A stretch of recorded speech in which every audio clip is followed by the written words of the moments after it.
Yo, yo, what's up, y'all? How y'all feeling today? My name is Johnny, and this is Live with Johnny. We bring it to you live on the air. So we try to do some big things up in here. We in the studio, and so I try to come and bring something to y'all every day. Um, it's really crazy why people get in here. Like people be, people be saying that, like, why are you paying attention to politics and things like that, or why are you mentioning Trump or whatever in the administration? Bro, all I can tell you about that is shut the fuck up. Like, we as adults, we grown as adults. I got grandkids. I got kids, I got grandkids. It is our job, our responsibility to pay attention to the news, to pay attention to politics. Historically, Black people haven't been paying attention to politics, right? Because things genuinely were running smooth. We don't have that luxury right now. And to me, it's like when people say that, the one thing that they want you to do is not pay attention to what's going on. Just go along with it.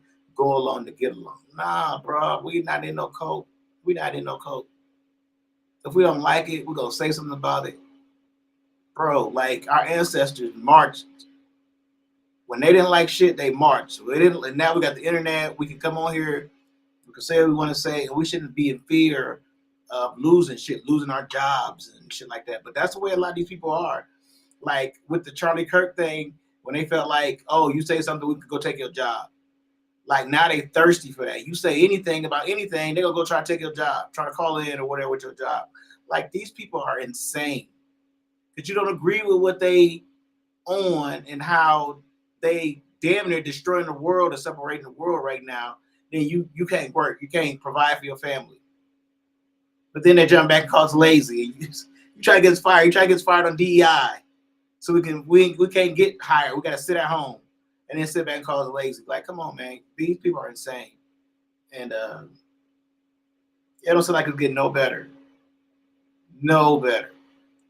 So it's crazy. All right, y'all. We got this video I want to let y'all see. Like, it's a reporter who asked Trump a question, and it had him stunned. It had the whole world stunned. It went viral because he really asked a question. Like, reporters need to do their job. He really asked a hard question, and Trump didn't have an answer for it. Not a good answer anyway. And he betrayed his own team. He betrayed like the people who went to war with him. And he said, "Come on, guys, go to war." He started to betray them, and you go see it in this clip. These two ladies discuss it perfectly. Let's check it out. President, and he starts a war. The war is also incompetent and riddled with dementia-style tactics, disjointed military operations, no clear purpose for war.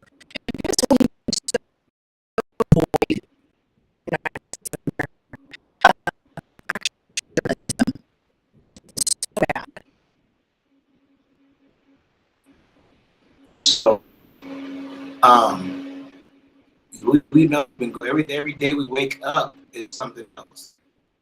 Something that does real journalism. It's you feel like, oh my gosh, somebody's throwing us. We'll have a little hiccup,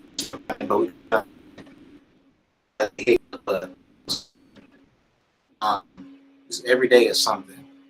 Give a shit creesh of the New York Times, who yesterday asked a real journalistic question to our dipshit president who got us into an insane illegal war. Play the clip. You just suggested that Iran somehow got its hands on a Tomahawk and bombed its own elementary school on the first day of the war. But you're the only person in your government saying this. Even your defense secretary wouldn't say that when he was asked, standing over your shoulder on your plane on Saturday. Why are you the only person saying this? Because I just don't know enough about it. I think it's something that I was told is under investigation. Crazy. But Tomahawks are used by others, as you know. Numerous other nations have Tomahawks. They buy them from us. But I will certainly, whatever the report shows, I'm willing to live with that report. Okay, he says, why are you saying that? And Trump admits, because I just don't know anything. I just don't know. So I'm just up here freeballing. I mean, that's basically what it is. And the fact that we are so thirsty for this style of journalism, and that, the United States of America, that Tomahawk missile bombed an elementary school. Now, I know that on the MAGA side, they don't really care about Arabs or if Iranian schoolgirls are killed. We know they don't, because they don't care if Americans are shot in the streets. They don't care if immigrant children are put in alligator Alcatraz or are put in concentration camps, that Stephen Miller is purchasing all these warehouses. We know that. But some of us do, and we need to be loud about this. We attacked an elementary school, and now Israel is attacking all of their infrastructure, water, etc. This is an illegal war, and that's the guy in charge of it. That guy, Donald Trump. What's interesting about the claim that the Iranians bombed their own school is, even if the Iranians had Tomahawk missiles, which they don't have a way to launch them. And the fact that the President of the United States does not face backlash within Congress, that he doesn't know. He says, I don't know, and everybody just leaves it at that. And to your point about journalism, systematically in Trump 2.0, they've banned reporters from the Pentagon. They've banned reporters from the White House press pool so that they're friendly. Laura Loomer is even reporting from the Pentagon. This is by design, because I believe they know how fucked up what they're doing is, starting January 20th of 2025, all the way into this. And I agree with you completely. Elect an incompetent person, you will get an incompetent war. All right. And then moving along, Trump's doublespeak and always trying to play both sides of everything has been ubiquitous in his life, long before he ever entered the political sphere. And here he is, both simultaneously claiming victory over Iran while also claiming a continuation. And let me unpack why he's doing this. He was advised by the Pentagon, the Joint Chiefs, do not do this war. It would be long. We probably wouldn't win. We do not advise of this. I don't know if anybody in his cabinet advised him about the economic fallout of this war. And I tend to think, no, they didn't, because I think he just had Benjamin Netanyahu and Lindsey Graham in his ear over and over. And as we know with this president, whoever has his ear the last are usually the sentiments that he echoes. That's how weak American leadership is. That's how weak it is, that if Pumps and I hung out with him for a couple of days, we'd get him all like, LGBTQ plus, yes, queen. Yeah. That's just how easily manipulatable this man is. So here he's asked a question, and he both claims victory and continuation of the war at the same time. And I just want to remind everybody, Fox News, Jake Tapper, we're going on and on and on about Joe Biden and how old he was. And I saw it. I told Pumps at the time, I do not think this man can win. He is not young and the energy that we need in a commander in chief. This is like beyond Biden. Play the clip. Thank you. Mr. President, you've said the war is, quote, very complete, but your defense secretary says this is just the beginning. So which is it, and how long should Americans be prepared? Well, I think you could say it both. It's the beginning of building a new country, but they have no Navy, they have no Air Force, they have no anti-aircraft equipment. It's all been blown up. They have no radar, they have no telecommunications, and they have no leadership. It's all gone. So, you could look at that statement. Okay, that's enough. So, number one, he answers with, it's both. We won the war and we're going to continue it. And number two, then he just starts lying. They have no leadership. Are you not briefed on the fact that his son, Ayatollah Khamenei's son, is now the leader? Oh, I know you were briefed on it, because I saw a comment where you said you didn't like that leadership and you wanted to pick the leader. So we have a crime syndicate that runs the United States federal government. And I think, I've watched a lot of mafia shows. Of course, they're great. Godfather, all of that stuff. Usually the mob boss is pretty smart, diabolical for sure, evil, sociopathic, but they're kind of smart. They have a method to their madness. This guy's brain is so cooked. And the fact that there's still so much acquiescence, still so much capitulation, Republican support surrounding this war is very, very solidified. And these people genuinely believe in nothing. Like if you would have polled MAGA 2 months ago, do you think wars in the Middle East are a waste of time and drive up the national debt and that Donald Trump shouldn't do it? They say, absolutely. We are in the post-neocon era. And then all roads lead to these guys being such neocons that Condoleezza Rice herself, neocon extraordinaire of the Iraq war fame, shows up to go machinate with these dipshits because this is one of their dreams being realized, because all of these guys shill for Israel so hard. And the American public is always told, tough titties, how are we going to pay for this? Oh, we're going to have to cut Medicare. We're going to have to cut Social Security.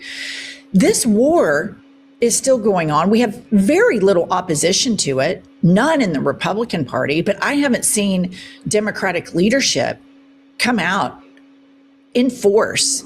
Hakeem Jeffries whipping votes. It just doesn't exist. And they do it for this dipshit.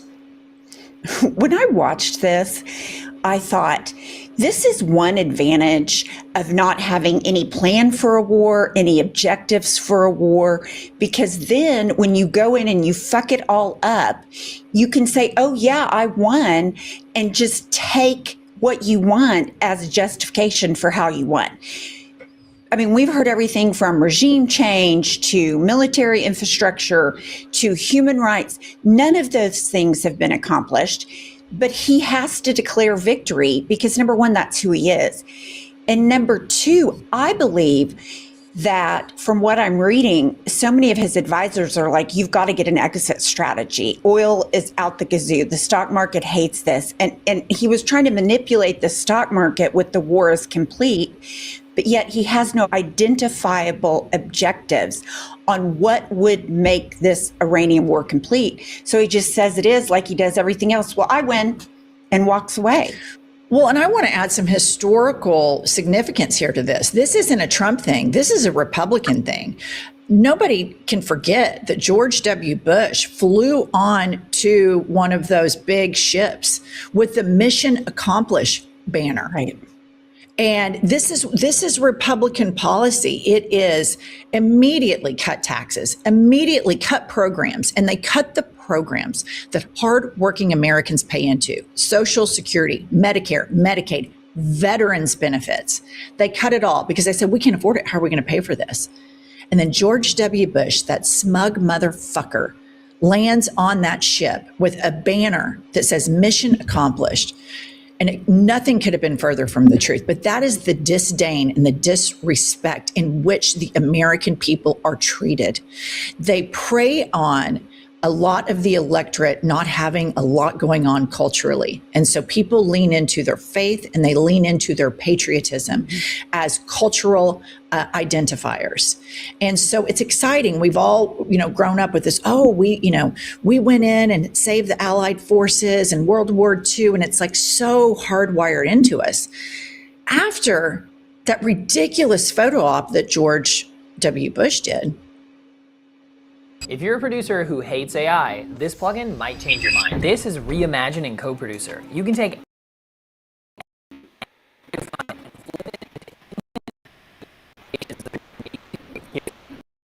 works. Just open up your DAW and drop in the CoProducer plugin from Output, your vibe, key, and rhythm. Just search for a sample you're looking for, like Dreamy Synth. Now let's say you like this, but you want something a bit more unexpected. Just hit Reimagine and boom. It transforms Output's premium musician-made samples into endless unique flips. Always original, always uniquely yours. And the best part is, unlike other AI sample tools, Reimagine gives you unlimited access, no credits and no limits to hold you back. Uses ethically trained AI from Output's royalty-free sample library. And it works in any DAW, so you can drag and drop sounds right into your session. Find it, flip it, always sound original. Reimagine is live now in CoProducer.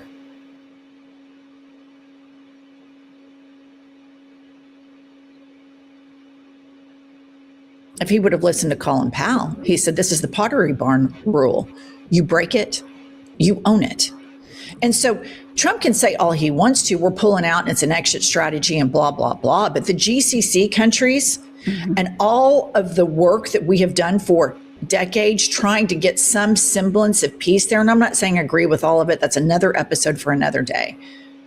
All of this is completely in tatters right now because of how breathtakingly incompetent Republican policies are.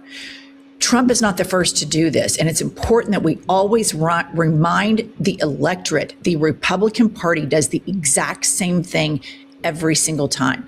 Lowers taxes, cuts services, deregulates, starts wars, tanks the economy, then progressives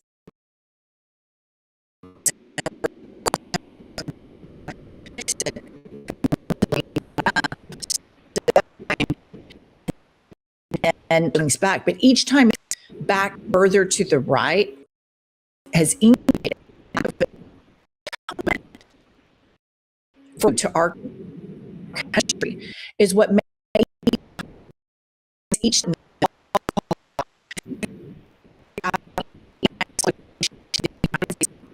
military real complex. We can't afford that. We're going to have to cover. If we can't afford that, we're going to have to cut veterans affairs. It's just the way these people. In the midst of all this, they're cutting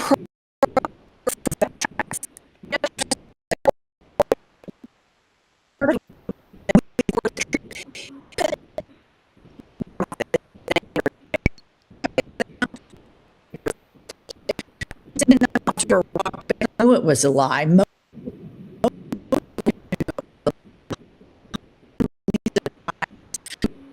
Is such a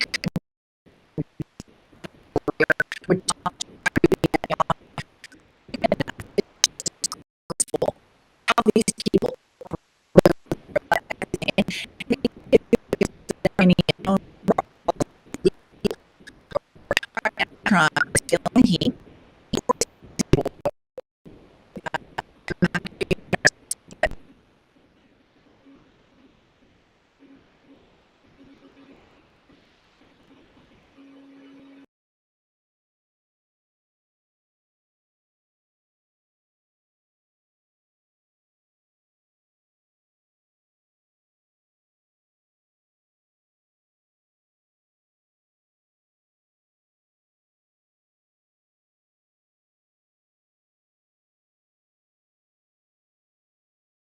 Steve Witkoff, Jared Kushner, Pete Hegseth, and Marco Rubio. Play the clip.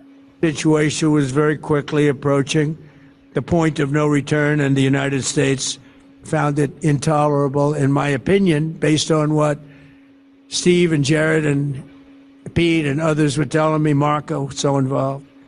Okay. I thought that they were. He's already providing cover for himself. I mean, he can't.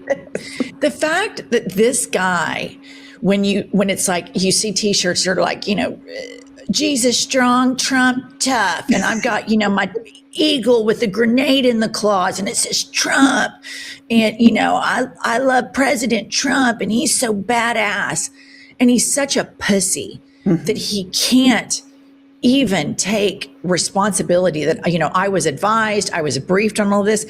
He's basically admitting that two dipshits who have no interest being anywhere near foreign policy because they're both incompetent, corrupt, and all they do is just feed their own wallets. Witkoff is making sure his sons make billions. Marco Rubio is number 2 in the list of political prostitutes. J.D. Vance is number 1. Marco Rubio is number 2. And then Pete Hegseth. Pete Hegseth is a rapture prepper. Right. So these are the people that are advising Trump. And let's remember that Witkoff and Kushner are always talking to Bibi. They're the ones they sent over to Russia to get played by like a fiddle by Vladimir Putin. This is utter insanity. And their big alpha male, he can't even take ownership. There he is, just throwing all. They were really trying to convince me this is, they were going to attack Israel, which is bullshit. Iran wasn't going to attack Israel. Well, I was reading an article last night that said when Witkoff and Kushner went over to the Iranian negotiations prior to the war, they brought no technical experts. They brought zero understanding of how a nuclear capability is made and works and all of those. So they go up, the hubris of these two men to walk in and be like, oh yeah, I've got it, completely fuck it up. And in my opinion, Kushner wants whatever Bibi Netanyahu wants. So he didn't really care, but it's astounding to me that the United States of America has experts in nuclear. All right, y'all. I'm gonna leave it there. Y'all go and check it out and tell me what y'all think.